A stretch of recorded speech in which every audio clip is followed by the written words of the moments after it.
Halo, selamat berjumpa anak-anak sekalian. Kali ini kita akan mempelajari tema keluhuran martabat manusia.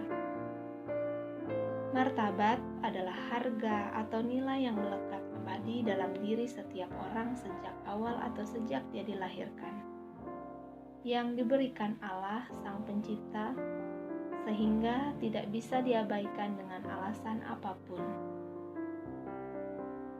Nah, apa yang kalian pikirkan setelah melihat gambar tersebut? Menurut kalian, bagaimana pandangan dan perlakuan pada umumnya terhadap kondisi yang ada di setiap gambar tersebut?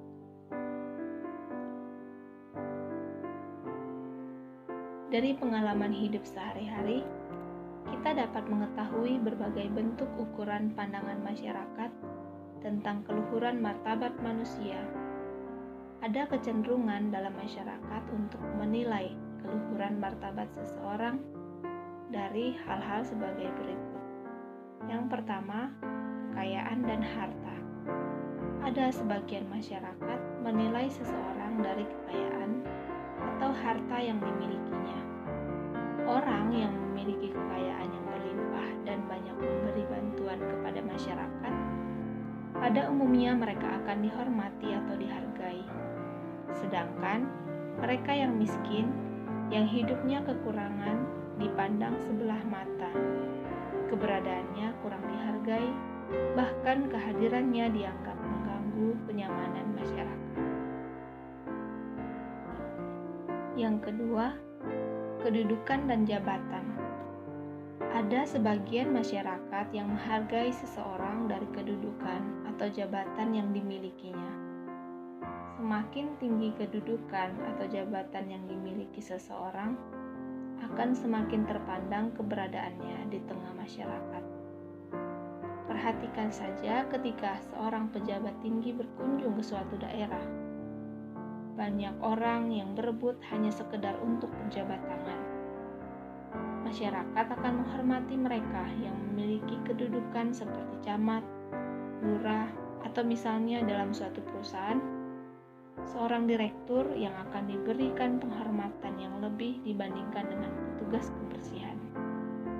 Mereka akan menghargai seseorang bukan karena dia sebagai pribadi manusia, tetapi berdasarkan apa dan siapa orang tersebut. Lalu yang ketiga adalah penampilan. Sebagian lagi berpandangan nilai seseorang ditentukan oleh penampilannya.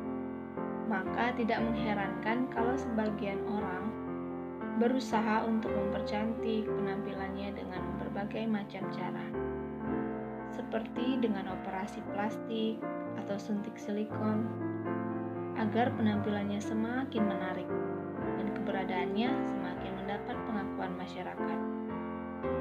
Nah, bagi mereka, penampilan fisik menjadi status simbol keberadaan mereka. Mobil mewah, baju yang mahal, dan segala aksesoris yang menempel di badan dianggap sebagai bagian yang harus diperjuangkan untuk menunjang penampilan mereka, sehingga mereka merasa lebih dari orang lain, dan masyarakat pun akan lebih menghargai orang-orang yang memiliki penampilan seperti itu. Sedangkan mereka yang berpenampilan sederhana akan dianggap biasa-biasa saja, kurang mendapat penghargaan yang semestinya, padahal belum tentu mereka yang berpenampilan sederhana dan apa adanya lebih rendah. Perhatikan para koruptor yang berpenampilan serba mewah. Ternyata mereka adalah para perampok uang rakyat dan negara. Apakah mereka masih pantas disebut tokoh yang menjunjung tinggi martabat manusia? Nah, selain hal tersebut, kalau kita perhatikan di dalam kehidupan kita sehari-hari, masih banyak contoh perilaku yang merendahkan martabat manusia.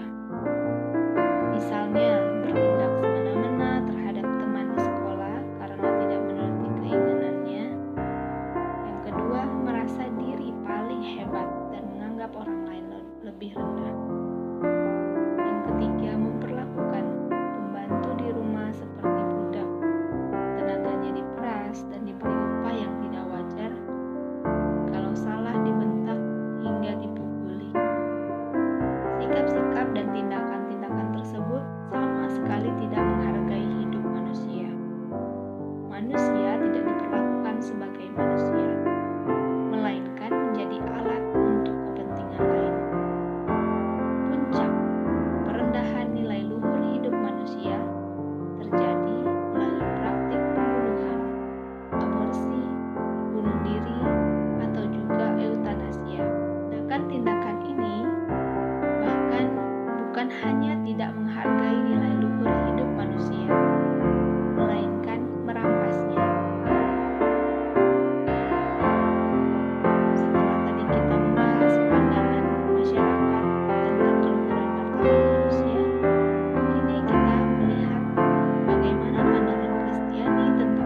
Yesus membiarkan anak-anak datang kepadanya.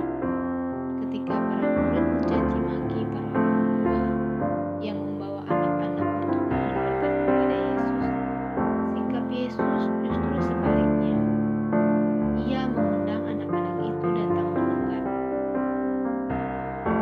Nah, sebagai murid-murid Yesus, dalam hidup sehari-hari, kita hendaknya belajar dari Yesus yang selalu berpihak kepada kaum lemah dan miskin. Dalam kisah penyembuhan Bartimeus, Yesus mau mengajarkan kepada kita tentang sikap terhadap sesama yang berbeda status sosialnya. Sama seperti Bartimeus adalah sesama yang patut dihargai dan diperhatikan. Yesus mau menyembuhkan Bartimeus sebagai wujud kepeduliannya terhadap sesamanya tanpa memandang perbedaan. Kita dapat belajar dari Yesus bahwa ada banyak Bartimeus lain yang ada di sekitar kita. Mereka adalah kaum lemah, sederhana, tersingkir, miskin, dan sebagainya yang membutuhkan perhatian atau bantuan dari kita. Nah, dalam bagian ini kita melihat bahwa selain Yesus, ada orang-orang yang ada pada gambar di atas. Mereka adalah orang-orang yang sangat mencintai, menghargai, dan menjunjung martabat manusia. Apakah kalian sudah menjunjung tinggi martabat diri sendiri dan juga sesama? Refleksikanlah